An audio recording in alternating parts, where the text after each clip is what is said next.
if you've recently felt like um, just an absolute tourist in your own native language, Mm.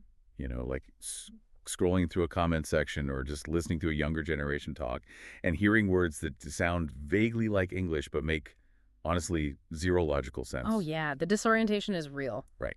It is. And if you're feeling that, you are not losing your mind.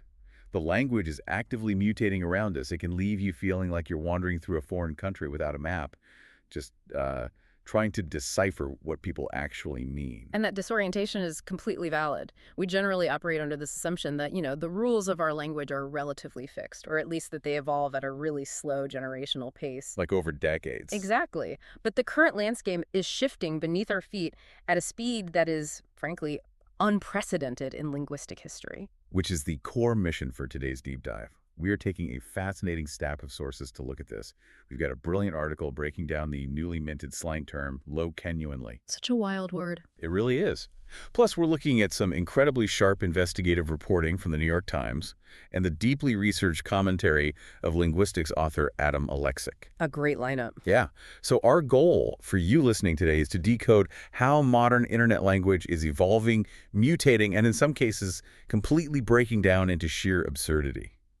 The central mystery we are looking at is what actually happens when two perfectly good functioning words crash into each other at high speed to create a bizarre mutant hybrid. So, okay, let's unpack this. Well, to truly understand this new, highly complex mutant word, low-genuinely, we can't just put the hybrid itself under the microscope. We really have to examine its DNA first. Makes sense. Start at the beginning. Right, and that means looking closely at the baseline evolution of its root word, which is low-key.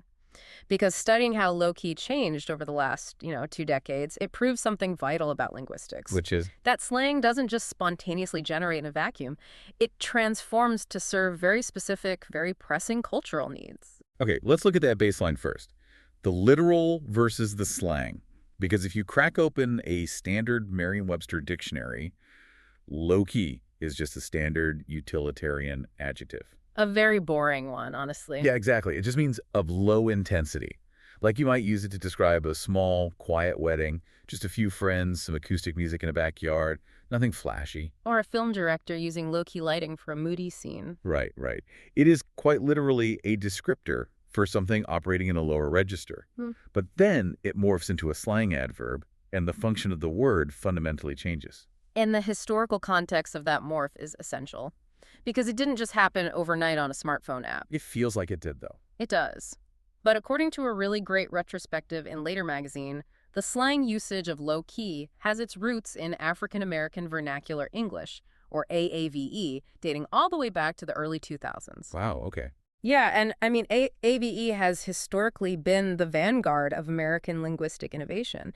It constantly creates these incredibly nuanced terms for in-group communication long before they ever get co-opted by the mainstream. My understanding from the sources is that the way AAVE utilized the term essentially flipped the dictionary definition inward, right? Yes. So instead of describing an external event like that quiet backyard party, it became a way to describe an internal psychological state. That is the crucial pivot right there. If you look at how Urban Dictionary eventually chronicled the slang version, it's defined as a way to express genuine intent or interest in something, while simultaneously dismissing its importance to the outside world. Which is why... Right, it became a tool for managing social perception. Which is such a complex psychological maneuver when you really think about it. You are deploying a word to actively hide how much you care, while simultaneously winking at your audience to let them know that you do actually care. Exactly. It's a dual signal. When I try to picture how this functions in everyday conversation, the best way I can visualize the vibe is it's like wearing a perfectly tailored, incredibly expensive tuxedo, but you deliberately pair it with beat-up, muddy sneakers. Oh, that's a great visual. Right. Like you clearly care deeply about the underlying thing, the tuxedo, but you're using the sneakers to project this desperate aura of detachment. And the tension between the tuxedo and the muddy sneakers is exactly where the meaning lives. The tuxedo represents the earnest sincerity, and the sneakers They're the mechanism of plausible deniability. Yes. You're creating a safety net for your own emotions. And honestly, the reason people need that safety net becomes incredibly obvious when you look at the digital environment Gen Z and Gen Alpha grew up in. It's ruthless. Completely ruthless. The internet is permanent and it can be intensely critical. Unfiltered earnestness is often treated as a huge vulnerability online. If you try really hard at something and fail, or if you care too much about something uncool, you risk being mocked endlessly. Cringe is like the ultimate social sin right now. Right, so you preemptively mock yourself. You build the defense mechanism right into the sentence before anyone else can get to it. Exactly. The sources gave a really great real-world example of this in action. So for you listening, imagine someone who is a massive, lifelong super fan of a musician. They know every lyric. They own the vintage tour shirts. They are deeply invested. They care a lot. They care so much. Yeah. But when that musician announces a local tour date, instead of screaming from the rooftops with joy, they might text a friend and just say, I am low-key obsessed with getting tickets to this. Right. Low-key. Yeah, they are playfully downplaying the intensity of their own feelings to manage that social risk of being perceived as, too much. And you see the boundaries of this behavior even more clearly when you look at its mirror image. Because the slang ecosystem eventually necessitated the creation of an opposite term, high-key. Of course. Right. If an event or a feeling is high-key, it signifies that it is unashamed, it is intense, and it is absolutely not chill. If you say, I am high-key panicking right now, you are stripping away all that armor. There's no plausible deniability there. None. You are putting your feelings on a billboard, whereas low-key is, whispering them while pretending to be distracted by your phone. Which brings us right to the tipping point. Yeah. The internet had this perfect, nuanced tool for expressing detached sincerity. But this raises an important question. Wait for it. If low-key already accomplishes this highly specific task of expressing a genuine feeling while acting detached, why did we suddenly need to invent a brand new mutant hybrid word to do the exact same thing? Because the old tool broke down. And for you listening, this is where we have to pivot from the root word to the hybrid.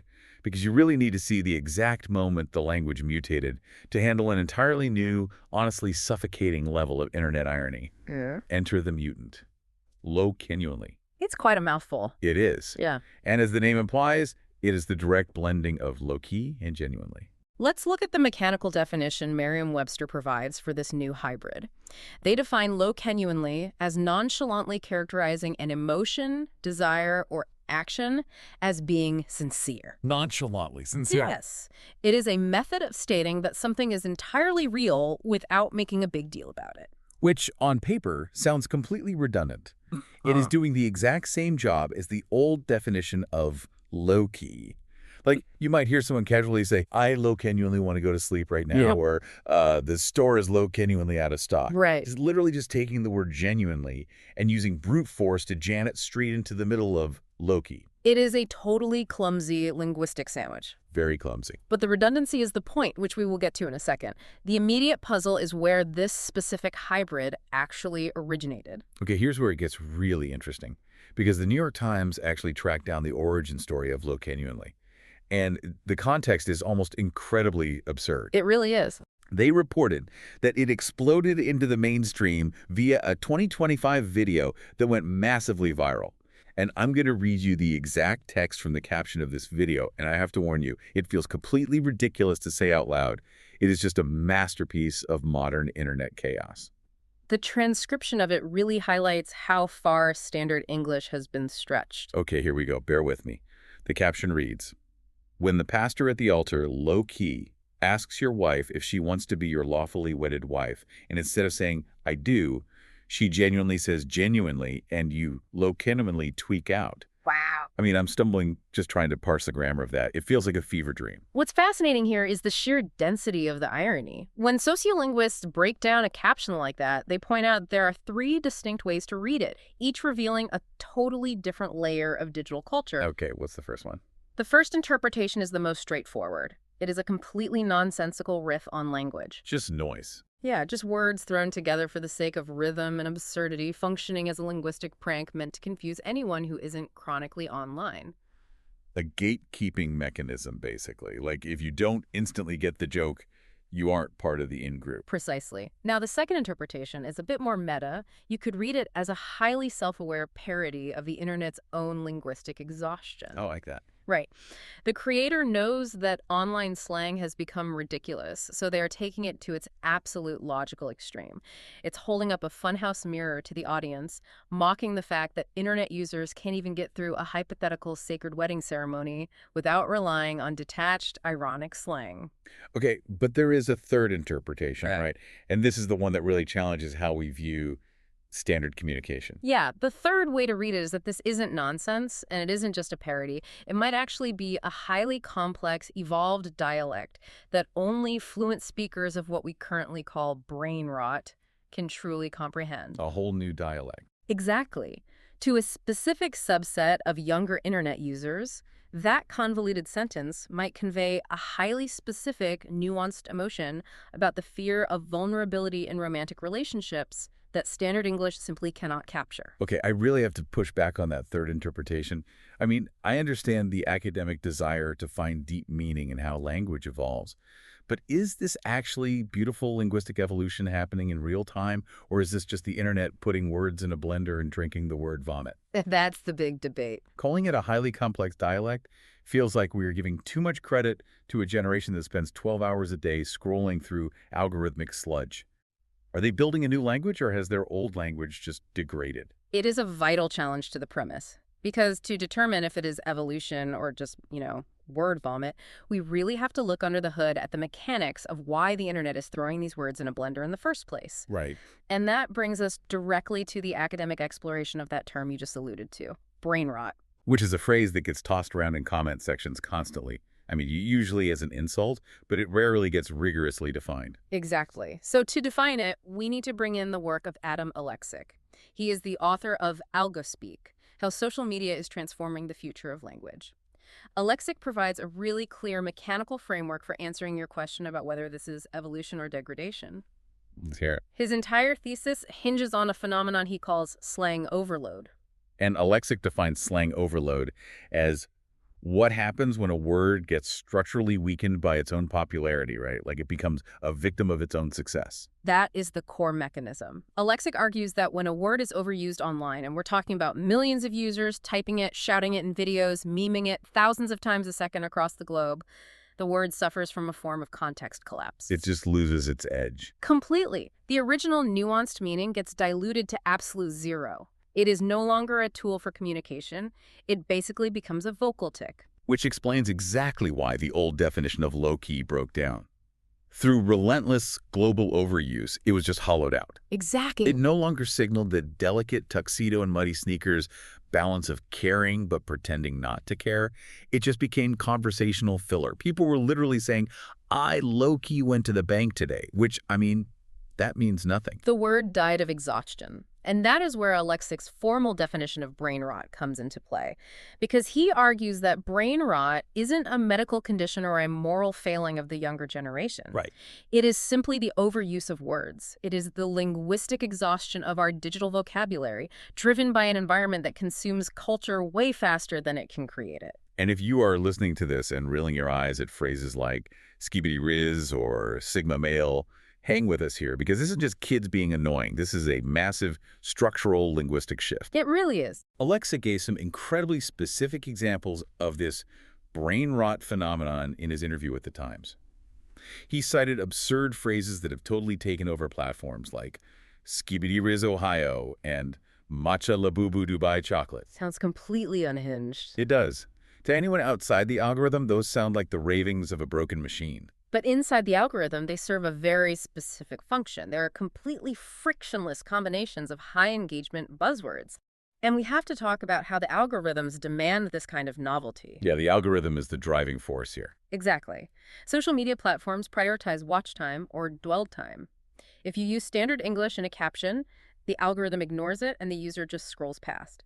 But if you use a bizarre string of mutant words, a user's brain literally has to pause to process the syntax. Just to figure out what they just read. Right. And that fraction of a second of confusion increases the dwell time on the video, which signals to the algorithm that the content is engaging, which then boosts the video to millions more people. So the algorithm is actively rewarding the mutation. The machine incentivizes the word vomit. So what does this all mean for a word like low-genuinely? Let me try to crystallize this with an analogy for the listener. I'd love to hear it. It's like an over-photocopied document in an office, right? We took the original word low-key, and we ran it through the social media photocopier a billion times. We copied it and copied it and copied it until the ink completely faded and the paper became totally illegible. Yeah, the slang overload. Exactly. Nobody could read the underlying emotion behind the word anymore. So to fix the problem, we had to grab a thick black Sharpie and literally scribble the word genuinely over the top of the faded, useless paper, just so other humans could read our sincerity again. And boom, you've created low genuinely. That's perfect. If we connect this to the bigger picture, your photocopier analogy proves exactly why low genuinely isn't just random, meaningless word vomit. It has a purpose. It is a mutant, absolutely, but it is a mutant spawned out of sheer communicative necessity. The original word was killed by slang overload, but the users of the language still desperately needed a tool to convey that highly specific feeling of detached sincerity. And he still had the emotion. The emotion didn't go away, just the word for it did. So they built a new tool out of the scraps they had laying around. They basically duct taped two broken words together to make a working hammer. That is the reality of modern linguistics. It is adaptation in the harshest, fastest-moving environment humanity has ever created. The digital attention economy. Yeah. The language has to mutate just to survive the pressure cooker of the algorithm. Which brings us to the ultimate takeaway for you, the listener. Yeah. Because at first glance, spending this much time analyzing a chaotic internet term like low genuinely might seem like, a trivial exercise. Just a way to decode youth culture or figure out what the comments on a random video mean. But the stakes are actually much higher. Much higher. It points directly to the fundamental mechanics of human connection in the 21st century. Yes, we are witnessing how rapidly our digital environment is forcing us to alter our own communication. We are constantly tweaking our vocabularies, mashing concepts together, and discarding entire dictionaries of slang, all in a desperate attempt to ensure that our actual human emotions are being heard and understood through the deafening noise of the internet. We're just shouting into the void. We are. We just want to know that when we say we care about something, the person on the other end of the screen actually believes us. And as the algorithms continue to demand constant, frictionless novelty, the words themselves are just getting caught and crushed in the machinery, which forces us to look ahead at where this trajectory inevitably leads. Yeah, it leaves us with a truly lingering and somewhat unsettling question to ponder. Building right off Adam Lexek's concept of algospeak, if these algorithms are driving the rapid mutation of our words to the point of terminal slang overload, like a reality where we are burning through vocabulary so aggressively that we have to invent bizarre duct-taped hybrids just to say a simple phrase like, I care what happens next. It's a scary thought. Will we eventually reach a point where human language becomes so fragmented and localized by algorithms that we actually need artificial intelligence just to translate human internet slang back into plain English for other humans? The irony is staggering. We build the algorithms mutate our language to the point of incomprehensibility, and then we have to rely on AI to help us talk to our own neighbors. That's a wild cycle. If the cycle of slang overload continues to accelerate, an algorithmic translator might not just be a convenience. It might be a requirement for baseline human interaction. Well, until we all have to download AI translation chips into our brains just to decipher low genuinely and whatever mutant hybrid inevitably replaces it next week, we hope we've been able to provide you with a reliable map for this strange, ever-changing linguistic territory. You don't have to feel like a lost tourist in your own language anymore. You just have to recognize the machinery at work behind the words. Thank you so much for joining us on this exploration, and we will catch you on the next deep dive.